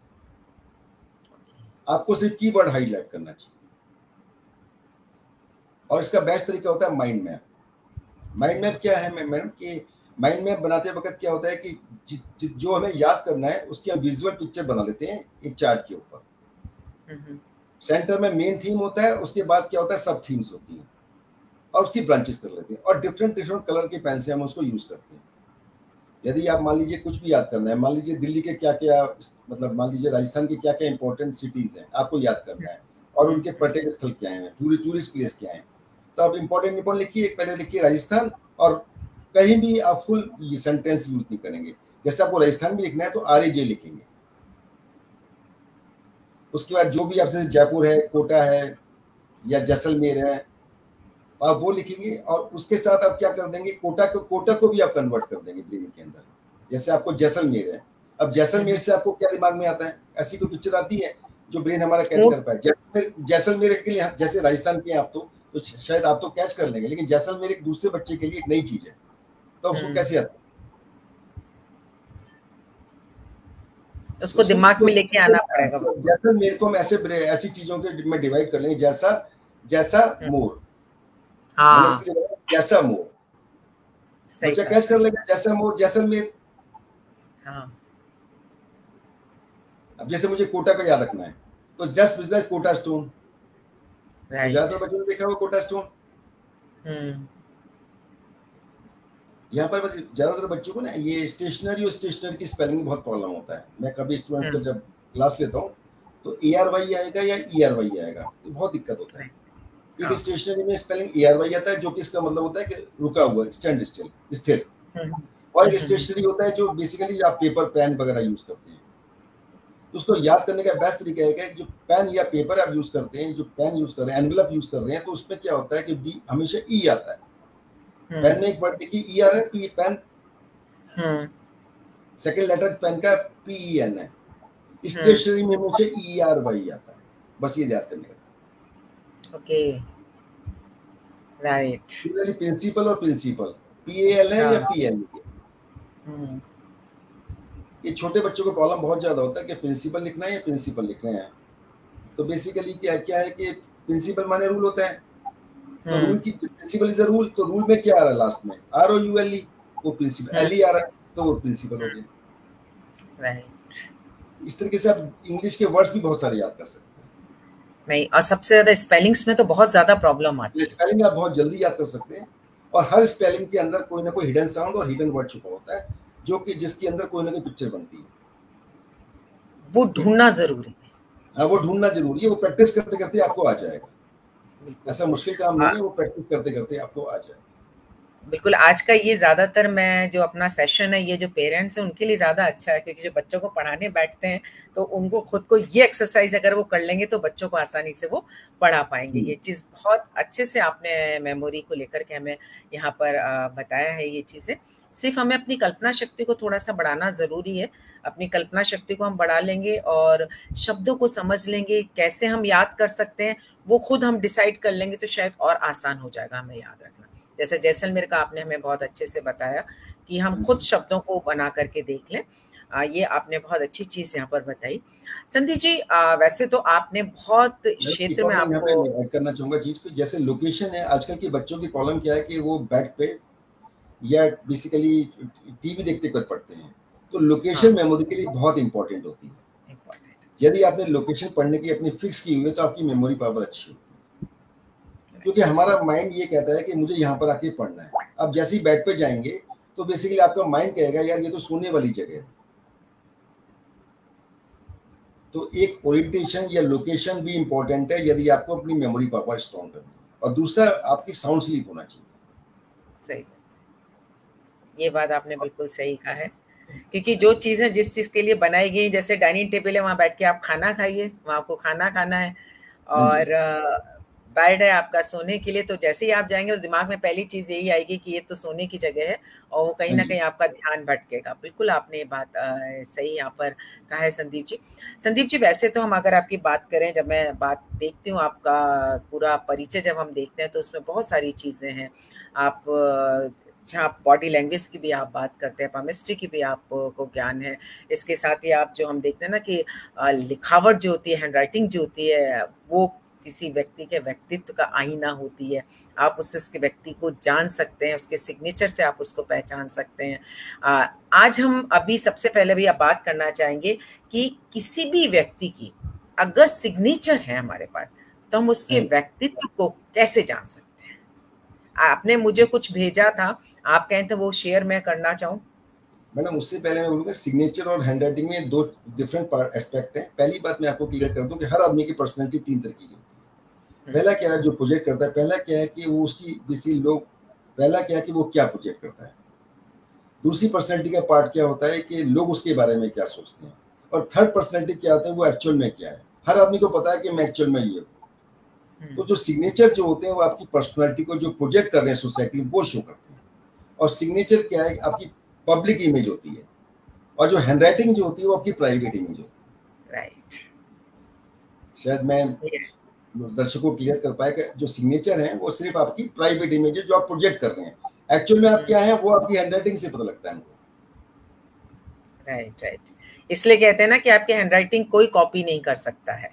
वो आपका खुद का पर्सनल होती है, आपकी व्यक्तिगत होती है वो। इसीलिए तो हम हैंडराइटिंग से व्यक्ति का जो व्यक्तिगत परिचय वो हम प्राप्त कर सकते हैं, उसको हम जान सकते हैं। आपने बहुत अच्छी बात यहाँ पर हमें बताई कि सिग्नेचर और लिखावट में क्या अंतर यहाँ पर हो सकता है। संदीप जी, बेसिकली कुछ क्योंकि इतना बड़ा ये विषय है कि इस पर अगर हम ऐसे लाइव सेशन में बात करना बहुत मुश्किल हो जाता है, क्योंकि उसमें बहुत सारी चीज़ों को जानना होता है। देखिए, कुछ बेसिक रूल्स होते हैं, वो क्या है जिससे हम पहचान सकते हैं किसी व्यक्ति के बारे में? मैम देखिए, सबसे पहले तो जैसे आपने सिग्नेचर का बात किया, तो सिग्नेचर में सबसे इम्पोर्टेंट बात है कि यदि आप नॉर्मल आदमी हम लोग कोशिश करते हैं स्ट्रेट राइट, सबसे मुश्किल काम क्या होता है, वर्टिकल हैंडराइटिंग। वर्टिकल हैंडराइटिंग का मतलब क्या होता है कि आपका जो स्लांट है, जो स्लोप है हैंडराइटिंग का, वो 85 डिग्री से लेकर 95 डिग्री होना चाहिए। तो वर्ड की सिर्फ 8% लोग हैं जो वर्टिकल हैंडराइटिंग लिख सकते हैं। यदि आपने वर्टिकल हैंडराइटिंग लिख ली, सीधी हैंडराइटिंग लिख ली, तो आपका माइंड पे अपने इमोशन का ज्यादा कंट्रोल है। ज्यादातर 77 पॉपुलेशन वर्ड की वो जो राइट वर्ड स्लांट लिखती है। हमें लगता है कि हम सीधा लिख रहे हैं, लेकिन सीधा नहीं लिखते, हमारी राइटिंग राइट की झुकाव की होती है। और जो बाकी लोग हैं वो लेफ्ट वर्ड स्लांट लिखते हैं। तो पहला तो प्रिंसिपल क्या है कि कोशिश करनी चाहिए कि यदि हमारा वर्टिकल स्लांट है तो हमारा लॉजिकल माइंड ज्यादा काम करेगा, इमोशन हमको हमारे ऊपर हावी नहीं होगा। और जो ग्राफोलॉजी वर्ड है जिसको हम हैंडराइटिंग बोलते हैं, ये ग्रीक वर्ड है। ग्राफो का मतलब होता है आई राइट, और लॉजिक का मतलब होता है टू स्टडी। और विलियम प्रेयर थे, जर्मनी के ग्राफोलॉजिस्ट थे, साइकोलॉजिस्ट थे, उन्होंने बोला था handwriting is a brain writing. अब जैसे अभी शिकागो और हार्वर्ड यूनिवर्सिटी में मैडम रिसर्च हुआ था, कुछ लोगों को हंसने को बोला गया, तो जब हंसे तो उनका बेसिकली हार्मोन लेवल देखा गया, एंडोर्फिन्स होता है, वो बेसिकली बढ़ा हुआ था, जो खुशी हैप्पीनेस का हार्मोन होता है। अब सोचिए कि जो हंसी क्या एक फिजिकल एक्टिविटी है, एक फिजिकल एक्टिविटी है हंसी, लाफ करना, हंसना। तो सिमिलरली हैंडराइटिंग में एक फिजिकल एक्टिविटी है। यदि बेसिकली आप अच्छा लिख रहे हैं या बेटर लिख रहे हैं, तो बेसिकली आपके अंदर भी उस तरीके के हार्मोन डेवलप हो सकते हैं। और अब एक ब्रांच है, नई ब्रांचेस को ग्राफोथेरेपी बोलते हैं। Change your handwriting, change your personality. आप हैंडराइटिंग को चेंज करके अपनी पर्सनैलिटी को भी चेंज कर सकते हैं। अच्छा, इसे ग्राफोथेरेपी बोलते हैं। ये जर्मनी, फ्रांस, हंगरी, रोमानिया, इन कंट्रीज में ज्यादा यूज किया जाता है। आपने एक बात बहुत सही कहा कि जब हम लिखते हैं ना, जिस मूड में हम होते हैं, वो मूड हमारी हैंडराइटिंग पर दिखाई देता है। बिल्कुल मैम। क्योंकि आप नॉर्मल लिख रहे हैं, बहुत खुश होकर के लिख रहे हैं, कोई आपके अंदर उथल-पुथल नहीं चल रही है, आप बहुत अच्छे से लिखेंगे। लेकिन जहाँ आपके मन के अंदर उथल-पुथल चल रही है, तो वो अक्षर भी आपकी वो उथल-पुथल को दर्शा देते हैं। ये प्रैक्टिकली मैं अपने हिसाब से बता रही हूँ, ये चीज़ मेरे साथ भी होती है। इसका मैं एक और एग्जांपल ऐड करना चाहूँगा। जब जैसे एग्जामिनेशन हॉल में हमारे क्वेश्चन पेपर में बोलते हैं कि भाई इसका 3 आवर्स में 5 मिनट्स रह गया, तो हमारी राइटिंग कैसी हो जाती है बताइए? राइट, बिल्कुल अंतर आता है। हम स्ट्रेस में होते हैं कि पेपर कंप्लीट करना है। राइट, ये आपने बिल्कुल ये चीज़ राइटिंग बहुत अच्छा होता है। जब टाइम की शॉर्टेज होती है तो हम स्ट्रेस में आ जाते हैं, और राइटिंग बेसिकली क्या हो जाती है, थोड़ी सी क्लमजी हो जाती है। राइट, ये आपने बिल्कुल सही कहा। अच्छा, एक चीज और कहा जाता है संदीप जी, जैसे कहते हैं ना कि जब आप लिख रहे हैं सर को ऊपर बांधिए, मतलब ऊपर लाइन खींचिए, तो वो व्यक्तित्व को वो भी आपको दर्शाता है। ये चीजें क्या वास्तव में काम करते हैं कि नहीं? जो ऊपर हाँ मैम, बांध बिल्कुल करके बिल्कुल। लगते हैं तो इसका मतलब वो बहुत ही ज्यादा दृढ़ निश्चित व्यक्ति है, जो ऊपर लाइन लगा लिख रहा है, बांध रहा है सर को, और हाँ जी, बहुत अपने लाइफ में बिल्कुल व्यवस्थित व्यक्ति है। ये क्या सही है? इस तरह से ये भी पता मैं बिल्कुल लगता है? सही है। और दूसरा मैं बोलूँगा कि जैसे आपको अपने अंदर सिग्नेचर को इम्प्रूव करना है, तो सिग्नेचर को हमेशा अंडरलाइन करिए। ओके। मतलब आप सिग्नेचर से अपने एग्री कर रहे हैं। इसका मतलब क्या होता है कि आदमी आत्मनिर्भर है और उसके अंदर फोर्सफुल पर्सनैलिटी है। मतलब वो उसकी बातों में वज़न होता है। आपने देखा होगा कि कई लोग सिग्नेचर को अंडरलाइन करते हैं। हम्म। और सिग्नेचर हमेशा असेंडिंग होना चाहिए। हम्म। जो भी आपकी ऊपर जाती हुई राइटिंग होती है, वो आशावाद का इंडिकेशन होती है। ओके, मतलब हम ऐसे करते उत्साह हुए यूं होता हाँ, जाने उत्साह चाहिए। होता है, आशावाद होता है आपके अंदर, ऑप्टिमिज्म होता है, उत्साह होता है, एनर्जेटिक होते हैं आप। सिंपल सा लॉजिक है, जब आप खुश होते हैं, तो आपका जो हैंड है आपकी बॉडी से दूर जाते हैं। राइट। जब बोलते हैं ना, hurray we have won the match, हम ऐसे हाथ ऊपर करके करते हैं। Right, right, right. लेकिन जब निराश होते हैं, तो हमारे हाथ कैसे हो जाते हैं? कंधे भी झुक जाते हैं हमारे। कंधे भी झुक जाते हैं। ऐसी हमारी राइटिंग के साथ है मैडम। सही कह रहे हैं आप, ये सही कह रहे हैं। अच्छा, एक और चीज होती है संदीप जी, जैसे मैंने देखा आपने कहा नीचे अंडरलाइन सिग्नेचर करना चाहिए। कुछ लोगों के मैंने सिग्नेचर्स देखे, ऊपर होते हैं अंडरलाइन होते हैं, नीचे एक या दो या तीन डॉट्स भी बनाते हैं देखिए, अंडरलाइन। डॉट एक जो सिंगल डॉट होता है, it's not a good sign. वो होता है मिसट्रस्ट ऑफ अदर। वो थोड़ा ओके। ट्रस्ट नहीं करता। लेकिन जो दो डॉट आप बता रहे हैं, वो शायद आपने पता नहीं अमिताभ बच्चन को कभी चेक साइन करते हुए देखा केबीसी में, वो 2 डॉट लगाते हैं। वो हाँ। Good sense of humour show करता ओके, तो मतलब ये डॉट का भी मीनिंग होता है? है। डॉट का मीनिंग होता है मैडम। और यहाँ पर मैं एक चीज बोलना चाहूंगा, डॉट लगाना सबसे मुश्किल काम होता है। जब हम बोलते हैं ना आई डॉट और जे डॉट, तो वो सबसे हम्म। मुश्किल काम होता है। 99% जो लोग हैं हमेशा डैश लगाते हैं। यदि आप मैग्नीफाई ग्लास लेंगे, अपने डॉट को चेक करेंगे, तो आपको लगेगा डॉट डॉट लगाया हुआ है आपने, लेकिन एक्चुअली वो डैश होता है। और डैश डॉट भी 2 तरीके के होते हैं। एक तो आपने वर्ड लिखा, उस टाइम पे आपने डॉट लगाया। और एक हाँ, दूसरा केस है कि जब आपने वर्ड कंप्लीट कर लिया, पेन को पीछे लाए, फिर आपने डॉट लगाया। दोनों में बहुत फर्क होता क्या फर्क होगा इसमें? जैसे मैंने है। सिग्नेचर किए, रेनू लिखा। जब आपने वर्ड उसी हाँ। टाइम पे डॉट लगाया, तो आपने टाइम का लॉस हाँ। नहीं किया। हाँ।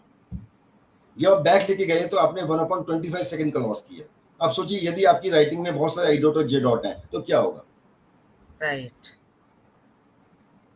और दूसरा क्या है, डॉट लगाना attention to detail, good memory होती है आदमी की। यदि आपको हैंडराइटिंग में किसी की मेमोरी चेक करनी है, तो आई डॉट और जे डॉट से हम चेक करते हैं। अच्छा। यदि आदमी डॉट नहीं लगाता, तो बहुत केयरलेस नेचर का आदमी है। ओके। एक और चीज होती है कि फुल सिग्नेचर होते हैं, एक इनिशियल बोले जाते हैं, तो हाँ क्या जी। दोनों सेम होने चाहिए या किस तरीके से इसमें कैसे करना देखिए मैडम, चाहिए? कुछ लोग क्या होते हैं, फोरनेम सरनेम दोनों में से हाँ। किसको प्रायोरिटी देते हैं। कई लोग क्या आते हैं, जैसे फॉर एग्जांपल अपने फोरनेम से पहचाने जाते हैं। हाँ। कई लोग चाहते हैं कि मैं दुनिया में अपने फोरनेम से, जैसे मैं संदीप हूँ, तो मैं चाहता हूँ मैं संदीप के नाम से ज्यादा पहचाने जाऊँ, कुछ सिस्टर के नाम से। तो क्या होता है, कई लोग क्या होते हैं कि अपने फोरनेम को ज्यादा इंपॉर्टेंस देते हैं और हम्म। सरनेम को कम इंपॉर्टेंस देते हैं। तो वो हम्म। आपके माइंड में किसके प्रति ज्यादा वो अट्रैक्शन है, वो शो करता है।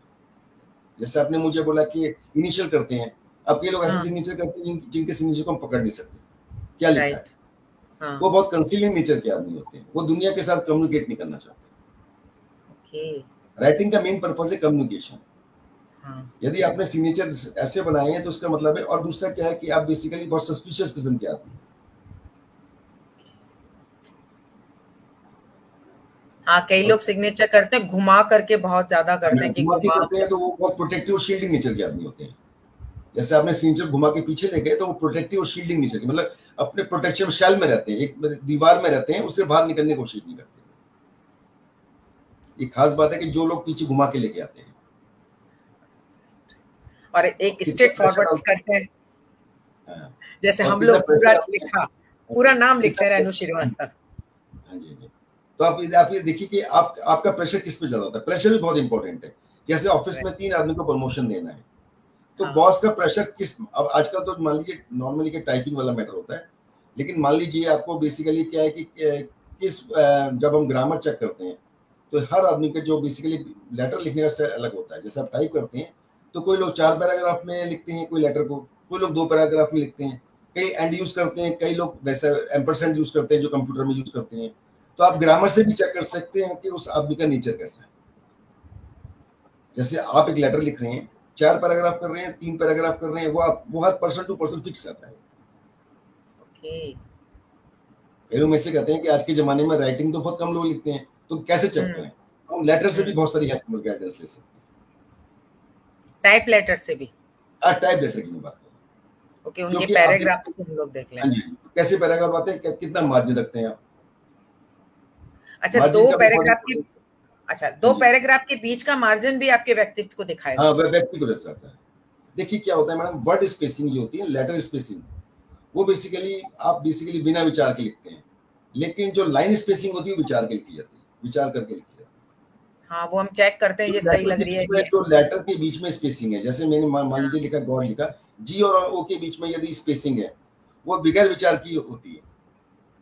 और गॉड और मेरे वर्ड के बीच में लिखा, गॉड्स वर्ड, गॉड और वर्ड की, दो वर्ड्स के बीच में लिखा, तो वो स्पेसिंग भी बेसिकली विचारपूर्वक नहीं लिखी जाती। विचारपूर्वक कौन सी लिखी जाती है? लाइन स्पेसिंग होती है। ऐसी मार्जिन भी बहुत इंपॉर्टेंट रोल प्ले करते हैं। आप कितना मार्जिन रखते हैं, कहाँ से लेटर को स्टार्ट करते हैं, रिस्पेक्ट क्या ग्रामर यूज करते हैं, वो जैसे आप टाइप करते हैं उसमें भी हम बहुत कुछ जज कर सकते हैं। अच्छा, मतलब हम उससे जान सकते हैं व्यक्ति का? उससे हम जान सकते हैं, लेकिन बेसिकली हम ज्यादा जान सकते हैं हैंड रिटन राइटिंग से। और जो हैंड रिटन राइटिंग है बेसिकली वो क्या है, कॉपी नहीं होनी चाहिए। राइट। पर जैसे संदीप जी भी अपन बात कर रहे थे कि जब हम लिखते हैं वो हैंडराइटिंग, और जब अब कभी हम जल्दी में हो रहे हैं वो लिख रहे हैं, तो क्या जो जल्दी में लिख रहा है व्यक्ति का वो व्यक्ति तो माने कि ये इसका परमानेंट है, या उसने बहुत सही रुक करके आराम से लिखा है, वो उसके व्यक्तित्व को मत दर्शाएगा? हैंडराइटिंग में जो लेटर फॉर्म्स होती है ना, 3 तरह की केसेस होते हैं।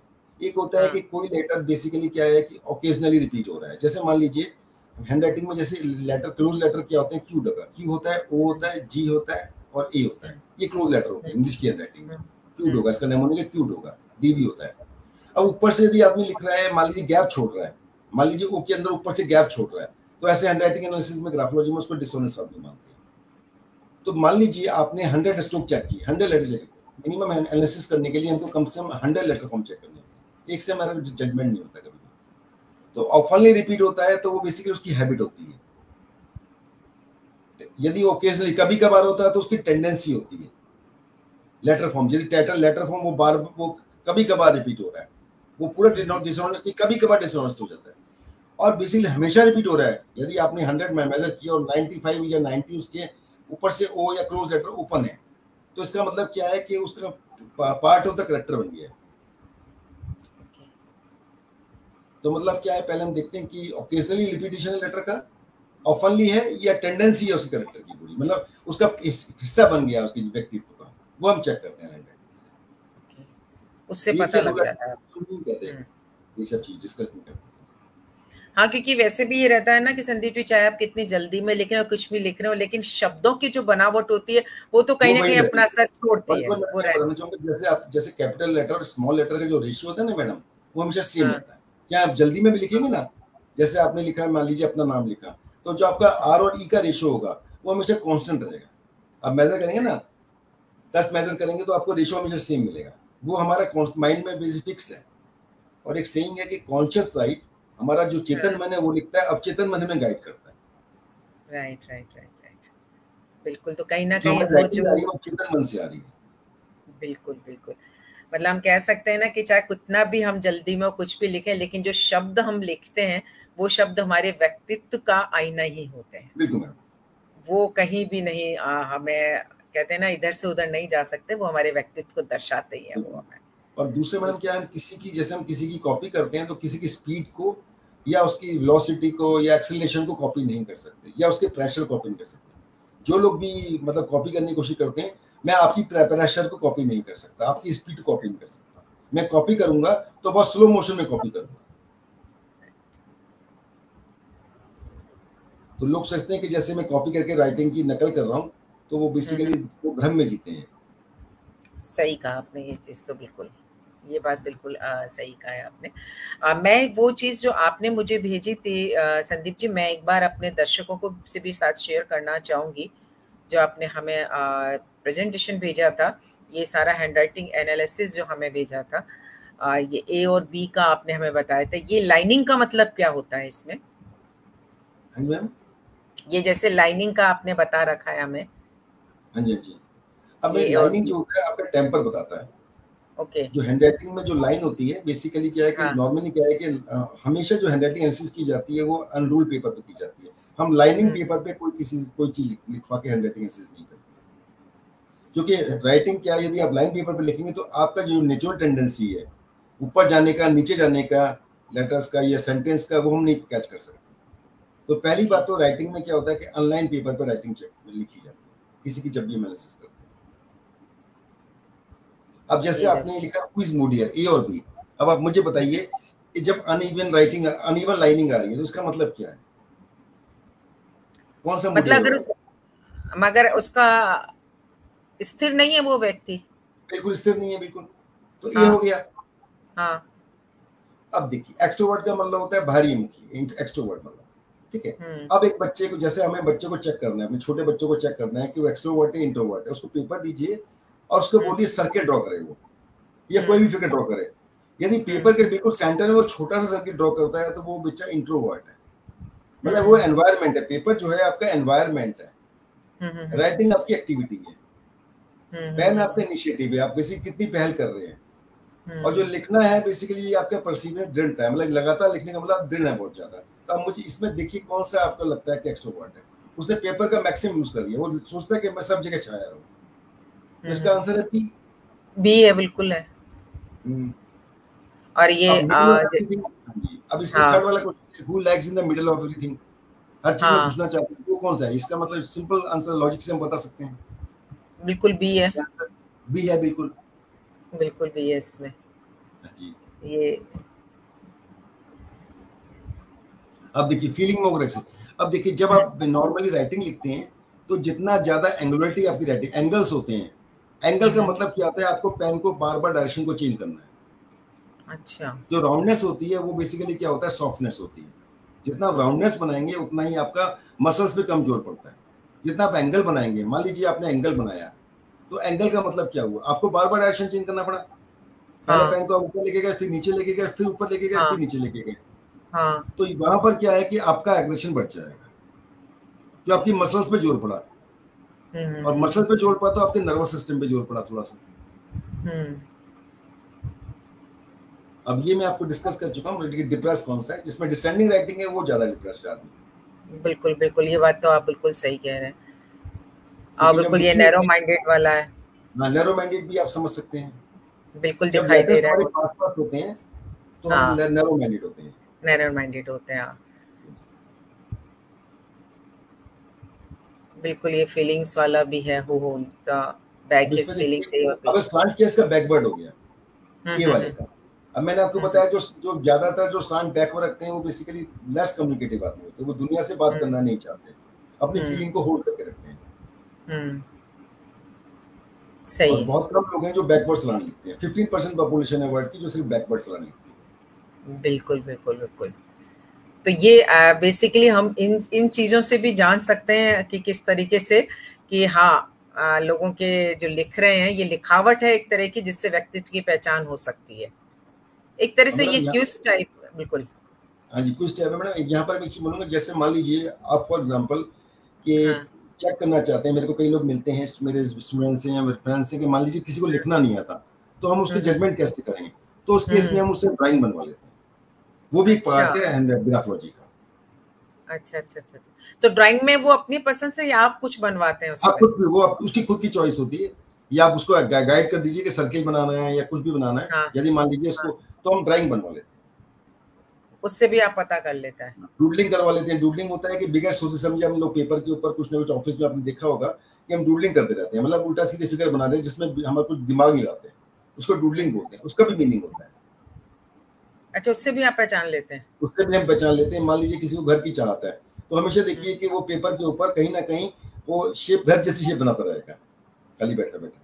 सबकॉन्शियस माइंड में उसको लग रहा है कि मेरे को एक घर मिल जाए। सही कह रहे हैं ये चीज साहब। बिल्कुल ये बात आपने सही कहा है संदीप जी, के जो लिखावट होती है वो आपकी खुद की होती है, और उससे ही आपके व्यक्तित्व की पहचान हम कर सकते हैं। उसे कोई कॉपी नहीं कर सकता, कॉपी भी नहीं, करेगा भी तो लेकिन अक्षर का जो पर्टिकुलर अक्षर होता है उसकी बनावट को कोई कॉपी नहीं कर सकता आपकी, बनावट वो उसकी आप पे वेलोसिटी रहेगा। को वो भी प्रेशर को भी कॉपी नहीं कर सकता मैडम। नहीं कर सकता बिल्कुल। आप किस वर्ड पे कितना प्रेशर देते हैं वो भी बहुत ज्यादा देखा वो जाता बहुत इंपॉर्टेंट है मैडम। ये एक इंस्ट्रूमेंट है हंगरी में, उसका नाम है ग्राफोडाइन। है। हंगरी कंट्री है, उसमें एक इंस्ट्रूमेंट बनाया, एक मैडम है कलरा रोमेन, उन्होंने इंस्ट्रूमेंट बनाया 1956 में। वो हैंड राइटिंग का प्रेशर मेजर करता है। हाँ, बिल्कुल मतलब बाहर बिल्कुल। की कंट्री में बहुत एडवांसमेंट है। मेडिकल ग्राफोलॉजी भी अब तो आ गया, सही। बीमारी का भी पता लग सकता है, कौन सा बच्चा ड्रग एडिक्ट है, अल्कोहलिक है, वो भी हम राइटिंग से बता सकते हैं। हैंड राइटिंग हिंट से दे, पता लगता है। हाँ हिंट दे सकते हैं, मतलब 100% तो डॉक्टर ही क्लियर करेगा, हमें हिंट दे सकते हैं।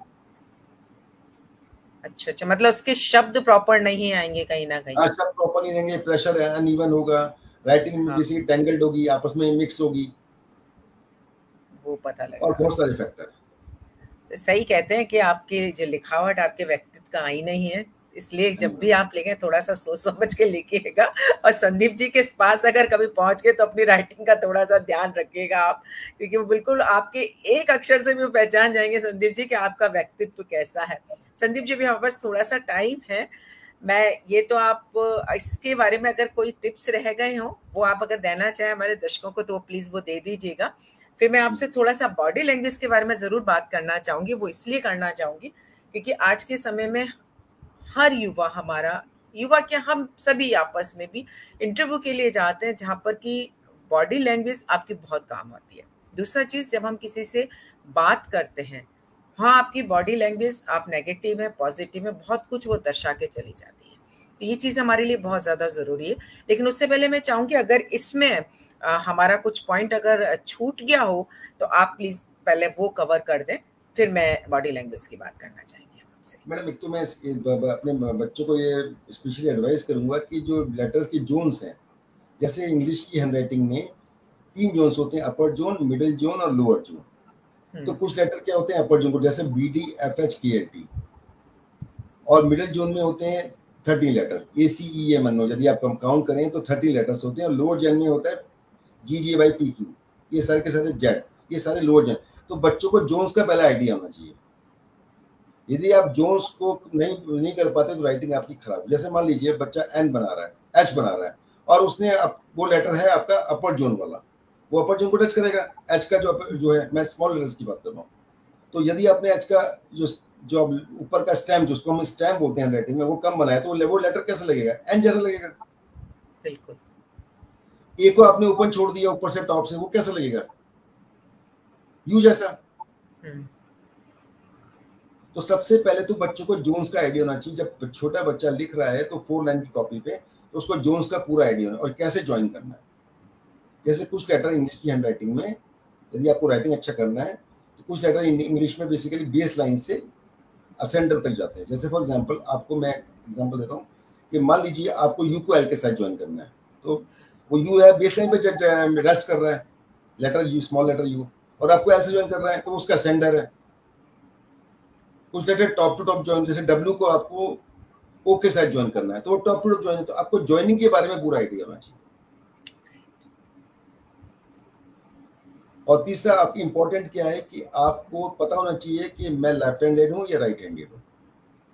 पेरेंट्स को भी फोर्स नहीं करना चाहिए कि यदि बच्चा लेफ्ट हैंडेड है तो उसको फोर्स नहीं करना चाहिए कि वो राइट हैंडेड के लिए कंपेल करे, क्योंकि लेफ्ट हैंडेडनेस क्या होता है, आपका फिजियोलॉजिकल और साइकोलॉजिकल नेचर से आता है, और वर्ल्ड की 10% पॉपुलेशन लेफ्ट हैंडेड है। मैंने देखा कई पेरेंट्स बेसिकली ऑब्जर्व करते हैं कि हमारा बच्चा लेफ्ट हैंडेड है, तो हैंडेडनेस की भी रिस्पेक्ट करनी चाहिए। और तीसरा क्या है कि बेसिकली जब आप लिखें तो आपका जो राइट हैंडर है उसका पेपर का जो टिल्ट है वो थोड़ा सा लेफ्ट की तरफ झुकाव होना चाहिए, तब आपको राइटिंग अच्छा होगा। ओके। और लाइट का बहुत ध्यान, जब आप लिखते हैं तो लाइट का ध्यान रखना, जैसे लाइट का बहुत ध्यान रखना चाहिए। ये कुछ टिप्स हैं। ये टिप्स हैं, हमें ध्यान रखना चाहिए किस तरीके से हमें लिखना है, लाइट का ध्यान रखना है। और सबसे खास बात कि अगर बच्चा लेफ्ट हैंड से भी लिख रहा है तो उसे लिखने दीजिएगा, हाँ, उसको बिल्कुल, फोर्स मत बिल्कुल, कीजिए कि राइट से लिखें, क्योंकि जैसा कि बिल्कुल, संदीप जी ने शुरू में बताया था कि जब हम राइट हैंड से लिखते हैं तो हमारा लेफ्ट जो माइंड होता है वो काम करता है, जब हम बिल्कुल, लेफ्ट से बिल्कुल, लिखते हैं तो हमारा राइट माइंड करता है। आप उस बच्चे को प्रेशर देकर के राइट से करवा देंगे, लेकिन वो लेफ्ट से जो लिख रहा है तो कहीं ना कहीं उसका माइंड का जो कॉम्बिनेशन वो भी थोड़ा सा डिस्टर्ब बिल्कुल, हो जाता है। बिल्कुल, तो बिल्कुल। इसलिए जो कुदरत ने जो उसको दिया है उसको उस हिसाब से काम करने दीजिएगा। लेकिन ये जरूर ध्यान रखिएगा जो टिप्स संदीप जी ने आज हमें दी है कि हम राइट का ध्यान रखें, पेज को लेफ्ट, अगर राइट से लिख रहे हैं तो लेफ्ट की तरफ थोड़ा सा रखें, और लेफ्ट से लिख रहे हैं तो राइट की तरफ रखें हम थोड़ा सा बिल्कुल, पेज को। और थोड़ा तो ये चीज पेपर पे। और दूसरे मैडम क्या है कि जो पेपर का पेन का चॉइस है ना, अब देखिए राइट जब हम हैंडराइटिंग लिखते हैं तो उसमें 2 तरीके के हम्म प्रेशर होते हैं। एक होता है बेसिकली हमारा ग्रिप प्रेशर, जिस ग्रिप से हम पेन को पकड़ते हैं, तो ग्रिप प्रेशर हमारा ज़्यादा नहीं होना चाहिए। जो हम लिखते हैं इंडिया में क्या है, हम लोग 3 फिंगर का यूज़ करते हैं। एक थंब होता है, एक हम्म इंडेक्स फिंगर, एक मिडल फिंगर, हम्म है ना? ना, कुछ कंट्री में 2 पॉइंट ग्रिप भी होती है। आपको सुन के आश्चर्य होगा, कुछ कंट्री में 2 फिंगर का यूज़ करते हैं लिखते वक़्त। तो बेसिकली क्या है कि जब आप लिखते हैं तो पेन का प्रेशर आपकी फिंगर्स पे ज्यादा नहीं होना चाहिए, राइटिंग प्रेशर ज्यादा होना चाहिए, पेन के ऊपर नहीं। कुछ बच्चे क्या होते हैं बेसिकली पेन को बहुत दबा के पकड़ते हैं, वो नहीं होना चाहिए। उससे क्या राइटिंग आपकी स्लो हो जाती है। रेटिंग भी स्लो हो जाएगी, जैसे आपने कहा कि थोड़ा सा आपके हाथ में भी जल्दी दर्द होने लग जाएगा। जरूर। और दूसरा क्या है कि जब हम लिखें तो एल्बो को अपनी, ये अपनी एल्बो है जो कोहनी है, इसको हमको हमेशा टेबल पर रखना चाहिए। जो आप लिखेंगे तो एल्बो से आपको, इसको हम बोलते हैं पेन स्कोप, तो आपको क्या बार बार अपने पेपर को हिलाना नहीं पड़ेगा। आप एक ही लाइन को क्या है बिगर हिलाई लिख लेंगे, मतलब पेपर को हिलाए बगैर। ओके, ये फायदा होता है। ये चीज हमें मान लीजिए ध्यान आपने रखनी क्या है। रिस्ट को लिखा, रिस्ट को आपने रेस्ट कर दिया, उस केस में हाँ, क्या है कि आपको बार बार पेपर को अच्छे पोजीशन चेंज करनी पड़ेगी। लेकिन अपने एल्बो को सपोर्ट दे दी तो आपका ये धुरी हो गई, तो इस धुरी की मदद से आप बहुत लंबा दूर तक लिख सकते हैं। तो बच्चों को कोशिश करनी चाहिए कि इस एल्बो को रेस्ट कराना चाहिए। ये ये इंपॉर्टेंट बात चीज बता रहा आपने हूँ। ज्यादा बिल्कुल बच्चे सही। क्या है कि जब लिखते हैं तो वो रिस्ट से लिखते हैं, मतलब उनकी कोहनी बेसिकली क्या होती है, जो उनका रिस्ट होता है वो बेसिकली वो एल्बो का काम करता है, वो बेसिकली धुरी का काम करती है। उसमें बार बार पेपर को पोजीशन को हिलाना पड़ता है। ये बात आपने, ये वास्तव में बहुत छोटी छोटी सी चीजें, लेकिन आपकी जो लिखावट को बहुत खूबसूरत बना सकती हैं अगर इन छोटी बातों को आप ध्यान में रखते हैं। बहुत अच्छी बात आपने संदीप जी यहाँ पर बताई है। अब मैं थोड़ा सा, हमारे पास टाइम है अभी, मैं बॉडी लैंग्वेज के बारे में बात करना चाहूंगी। सबसे पहले तो बॉडी लैंग्वेज, जब हम इंटरव्यू के लिए बच्चा जाता है तो क्या बॉडी लैंग्वेज रहनी चाहिए किसी से बात करते समय, जनरल बात हम आप हमें बताइएगा। मैडम वर्ड के जितने जो नॉइज, पहली बात तो कि जो बॉडी लैंग्वेज है इससे नॉन वर्बल कम्युनिकेशन, हम्म, मतलब बेसिकली क्या है कि आप अपने बेसिकली बॉडी को कभी बेसिकली झूठ नहीं बोल सकते। ये एक इंपॉर्टेंट चीज है कि आदमी चाहे कितना भी मुंह से मीठा बोल दे, लेकिन बॉडी लैंग्वेज से हमें पता लग जाता है कि आदमी के बेसिकली पर्सनैलिटी क्या है। तो इससे सही वन ऑफ बात। The best non verbal communication, मतलब बगैर बोले हम चीजों का एक्सप्लेन करते हैं। राइट। तो बॉडी लैंग्वेज का एक सबसे इंपॉर्टेंट चीज है कि जैसे हम बच्चों के लिए बात कर रहे हैं, तो पहली बात तो क्या है कि बच्चों का जो पोस्चर है वो हमेशा लिखते वक्त या चलते वक्त बिल्कुल बेसिकली परफेक्ट होना चाहिए, स्पाइनल कॉर्ड स्ट्रेट होना चाहिए। पहली बात तो ये कि बॉडी लैंग्वेज में कि आपका जो पोस्चर है वो बहुत इंपॉर्टेंट है। यदि आप स्टूपिंग हैंड करके किसी से बात कर रहे हैं तो बेसिकली सामने वाला भी सोचता है कि आपके अंदर कॉन्फिडेंस की बहुत कमी है। तो जो भी बच्चा क्लास में क्वेश्चन पूछता है तो थोड़ा अपनी बॉडी को सीधा करके टीचर से बात करें, तो टीचर पे इंप्रेशन पड़ेगा कि ये थोड़ा कॉन्फिडेंटली क्वेश्चन पूछ रहा है। दूसरी बात क्या है कि कभी भी जब बॉडी लैंग्वेज जैसे हम लोगों से डिस्कस करते हैं तो कभी हमको पीछे हाथ नहीं रखने चाहिए। ये is a very bad sign in body language. सामने वालों के ऊपर इंप्रेशन जाता है कि ये आदमी अपने आप को बहुत स्मार्ट समझता है। राइट। तो कई लोग क्वेश्चन पूछते हैं तो वो पीछे हाथ रख लेते हैं, इससे वेरी बैड, मतलब बैड बैड पोस्चर। दूसरा मैं आपको बता रहा हूँ। तीसरा बात है कि जब हम बॉडी लैंग्वेज तो लिखते हैं कि यदि आप इंटरव्यू के लिए जा रहे हैं, मैं बेस्ट एग्जांपल दे रहा हूँ, तो हम लोग क्या करते हैं कि एक अपना फुट को एक दूसरे फुट के ऊपर बेसिकली रेस्ट कराते हैं। हाँ, क्रॉस लेग बैठते हैं। क्रॉस लेग होता है हमारा। वो साइन क्या होता है, थोड़ा सा हम नर्वस फील कर रहे हैं, तो हमेशा राइट। थोड़ा सा क्या होता है कि अपने लेग्स को ना नॉर्मल कंडीशन में रखना चाहिए। वो नर्वसनेस का इंडिकेशन होता है।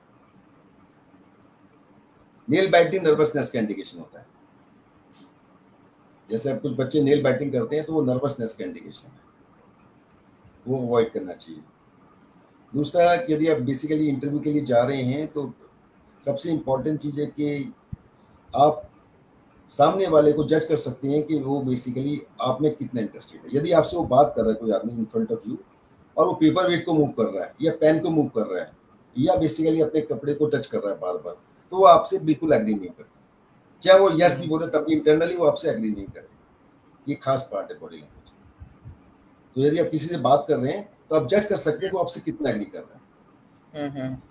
जैसे आप जाएंगे बोले सर मेरा काम हो जाएगा, वो काम कभी नहीं होगा आपका। मतलब ये कह सकते हैं शब्द झूठ हो सकते हैं लेकिन आपकी जो बॉडी लैंग्वेज है वो कभी झूठ नहीं बॉडी लैंग्वेज बिल्कुल नहीं हो सकती। और अगेन कि जो बेसिकली अपनी बॉडी को हैंड को दूर तक लेके जाते हैं, अगेन मैंने वही बोला जो हैंड राइटिंग होता है वो थोड़ा ऑप्टिमिस्टिक होते हैं। चलते वक्त आपकी चाल से भी हम बता सकते हैं कि आपकी चाल में कितनी वो है। लोग चप्पल घिस के चलते हैं, वो भी बेसिकली इस चीज का नीचे होता है। दूसरा बात ये है कि जैसे मान लीजिए आप जा रहे हैं तो बेसिकली क्या है कि जाते वक्त यदि आप सामने वाले पर्सन से 180 डिग्री कांटेक्ट नहीं बना रहे तब भी आप बेसिकली कहीं ना कहीं उसके सामने अपने आप को इन्फीरियर फील कर रहे हैं। तो 180 डिग्री का अब देखिए मैं इंटरेस्टिंग बता रहा हूँ, जो वर्ल्ड के ग्रेट लीडर होते हैं वो हमेशा वर्टिकल प्लेन में हाथ मिलाते हैं। कभी आपने सोचा ऐसा क्यों? सही बात जैसे मोदी जी जा रहे हैं फॉरेन कंट्री जा रहे हैं तो वर्ल्ड के ग्रेट लीडर से यदि वो हैंडशेक करेंगे तो हमेशा वर्टिकल प्लेन में हैंडशेक करेंगे, कभी आपको हॉरिजॉन्टल प्लेन नहीं मिलेगा। यदि आप ऐसे हाथ रखते हैं अपना पाम नीचे रखते हैं तो बेसिकली क्या है आप दबने वाले आदमी हैं, और ऊपर रखते हैं तो आप दबाने वाले आदमी हैं। तो जितने भी वर्ल्ड के ग्रेट लीडर है हमेशा वर्टिकल प्लेन में हैंडशेक करते हैं, ना वो ऊपर है ना हम ऊपर है, बराबर है। सही बात कहा आपने। कई लोगों से आप हाथ मिलाएंगे तो आपका हाथ दबा देते हैं, कभी आपने शब्द गौर किया? राइट। तो इसका मतलब क्या है कि सबकॉन्शियस माइंड में क्या है कि मैं ज्यादा पावरफुल हूं इनसे। तो यदि किसी के साथ आपको इक्वल फुटिंग में फ्रेंडशिप करनी है या रिलेशन बनाने हैं तो वर्टिकल प्लेन में हमको हैंडशिप करना चाहिए।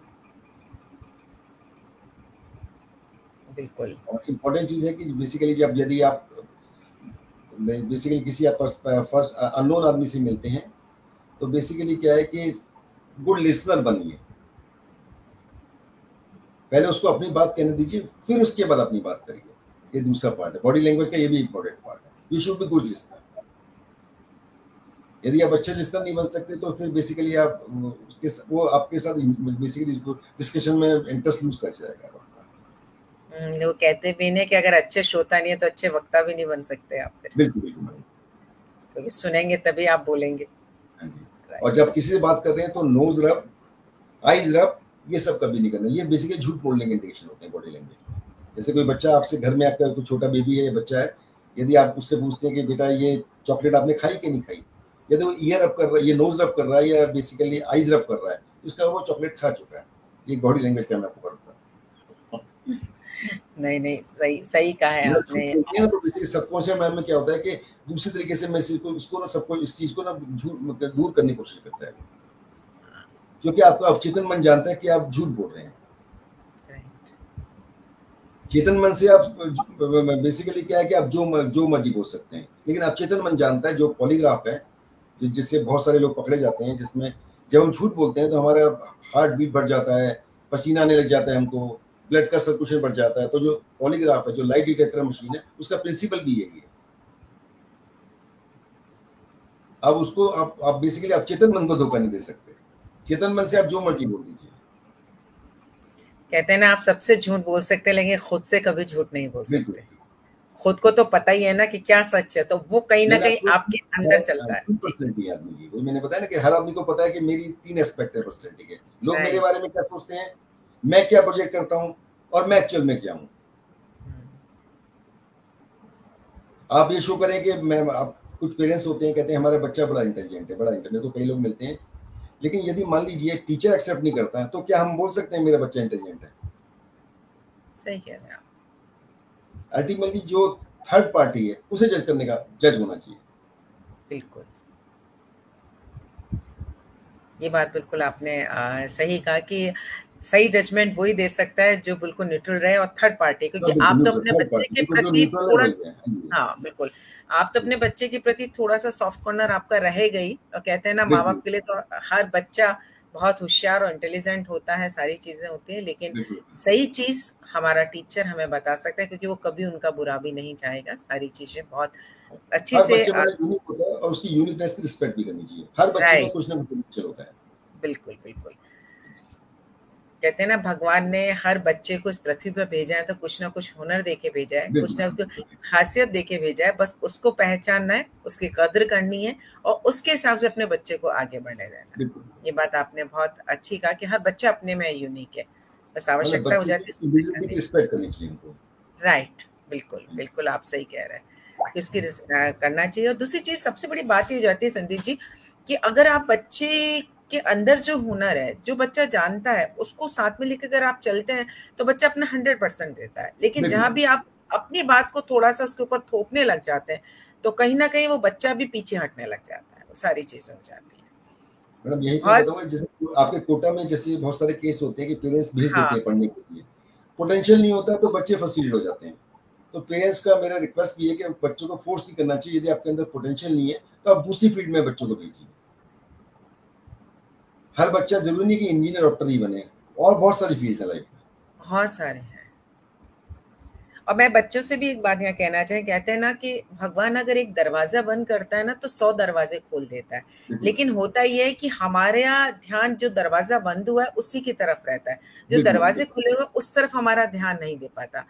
हर समस्या अपने साथ समाधान लेकर के आती है। आवश्यकता बिल्कुल, होती है थोड़ा सा ठंडे दिमाग से बैठ कर सोचने की। बिल्कुल, समस्या से ध्यान हटाएं तो हमें समाधान भी वहीं मिल जाता है। तो हमें बिल्कुल, इन चीजों को भी देखना पड़ेगा। और बहुत अच्छी बात आपने संदीप जी यहाँ पर कहा है कि हमें बच्चे की काबिलियत को समझना होगा और उसकी समझ करके उसको रेस्पेक्ट करते हुए हमें उस फील्ड में बच्चे को आगे बढ़ने देना है। तो बिल्कुल, शायद बच्चा जो बहुत कुछ करना चाहता है वो करके निकलेगा। बिल्कुल। ये सारी चीजें बहुत ज्यादा जरूरी है। और लास्ट में बोलूँगा, सभी बच्चों ने मतलब थ्री इडियट मूवी देखी थी, उसका स्टोरी यही था। थ्री इडियट मूवी, बिल्कुल। आमिर खान का जो मूवी था, उसका स्टोरी यही था कि हर बच्चे में कुछ ना कुछ पोटेंशियल होता है, यूनिकनेस राइट। होता है। देखिए सही बात आपने कहा। थ्री इडियट मूवी की हम बात कर लें, ट्वेल्थ फेल की हम बात कर लें, ये वो पिक्चर्स हैं जो हमें कहीं ना कहीं बहुत कुछ सिखा करके जाती है। जहाँ थ्री इडियट हमें ये सिखा के जाती है जिस काम को हमें दिल करता है वो काम हमें करना चाहिए। वहीं बिल्कुल, ट्वेल्थ फेल हमें सिखा के जाती है कि हार नहीं माननी चाहिए, बिल्कुल, हार नहीं मान करके आगे बढ़ते रहना चाहिए। हर हार से कुछ ना कुछ हमें सीखना चाहिए और उसको सीख करके फिर हम आगे बढ़ना चाहिए। तो ये सारी चीजें बहुत ज्यादा जरूरी है। संदीप जी, आज आप हमारे कार्यक्रम में आए, आपने इतनी सारी बातें हम तक पहुंचाई।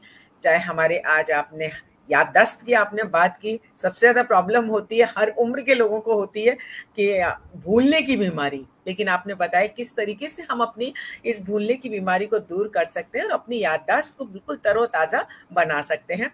दूसरी चीज आपने बताया कि लिखावट जो होती है व्यक्ति की, कैसे वो व्यक्ति के व्यक्तित्व को दर्शाती है, किन चीजों का हमें ध्यान रखना चाहिए, वो आपने हमें यहाँ पर बताया। साथ ही आपने हमें बताया बॉडी लैंग्वेज। शब्द झूठ बोल सकते हैं लेकिन आपकी बॉडी लैंग्वेज डेफिनेटली, कभी नहीं बोल सकती, क्योंकि बिल्कुल, बॉडी लैंग्वेज जो होती है वो आपके अंतर मन से जुड़ी हुई होती है। जो बिल्कुल, आपका अंदर का मन कहता है वही आपके चेहरे पर दिखाई देता है। कहते हैं ना, चाहे आप कितनी भी झूठी मुस्कुराहट अपने चेहरे पर ला दीजिएगा, वो दिखाई दे जाती है आपकी मुस्कुराहट में झूठापन है। तो ये चीज मन से जुड़ी हुई होती है, हमारी जो बॉडी लैंग्वेज होती है। टिप्स भी संदीप जी ने हमें साथ में दी हैं कि किस तरीके से मैं उन टिप्स का ध्यान में रख करके अपनी बॉडी लैंग्वेज को अच्छे से बनाए। क्योंकि कोई भी व्यक्ति जब हमसे मिलता है ना, जब पहली बार मिलता है तो हमारी बॉडी लैंग्वेज ऐसी रहनी चाहिए कि वो दोबारा हमसे मिलने के लिए आतुर है। ये नहीं कि हम अपने कंधे झुका करके मिलें, चेहरे पे एक मुस्कुराहट लेकर के आए, अच्छे से हम उससे कहते हैं ना पूरे ऊर्जा के साथ, सकारात्मक सोच के साथ हम उस व्यक्ति से मिलें, तो निश्चित तौर पर हमारा एक जो इंप्रेशन उसके ऊपर पड़ेगा वो बहुत ही अच्छा और पॉजिटिव पड़ेगा। साथ ही हम धन्यवाद करेंगे हमारे दर्शक जो हमारे साथ जुड़े थे। माधवी शर्मा जी, शालिनी कुलसेस जी, डॉक्टर अतुल चतुर्वेदी जी, अंजना जी, ओम नागर जी, ममता महक जी, नम्रता कुलसेस जी और तमाम दर्शक जो अभी हमारे साथ जुड़े हुए हैं, साथ में बाद में भी जो हमारे इस प्रोग्राम को देखेंगे, उन सबका हम शुक्रिया अदा करते हैं। हमारी कोशिश यही रहती है कि कुछ ना कुछ सीखने को मिले। आज संदीप जी के माध्यम से बहुत कुछ हम सभी लोगों को यहाँ सीखने के लिए मिला है। संदीप जी, हम आपका शुक्रिया अदा करते हैं धन्यवाद, दर्पण रिफ्लेक्शन चैनल की तरफ से कि आपने समय धन्यवाद। निकाला, इतनी अच्छी बातें हम तक दर्शकों यहाँ को भी पर। मेरा धन्यवाद। बिल्कुल। धन्यवाद दर्शकों। ये आज थे हमारे साथ संदीप उसेश जी, जिन्होंने इतनी अच्छी बातें हमारे साथ शेयर की। फिर आपसे मिलेंगे, फिर हमारे साथ कोई खास मेहमान होंगे। इसी तरीके की बहुत सारी बातें हम आप तक पहुंचाएंगे, क्योंकि हमारे कार्यक्रम का नाम ही है पल पल की बातें। पर आज के लिए बस इतना ही।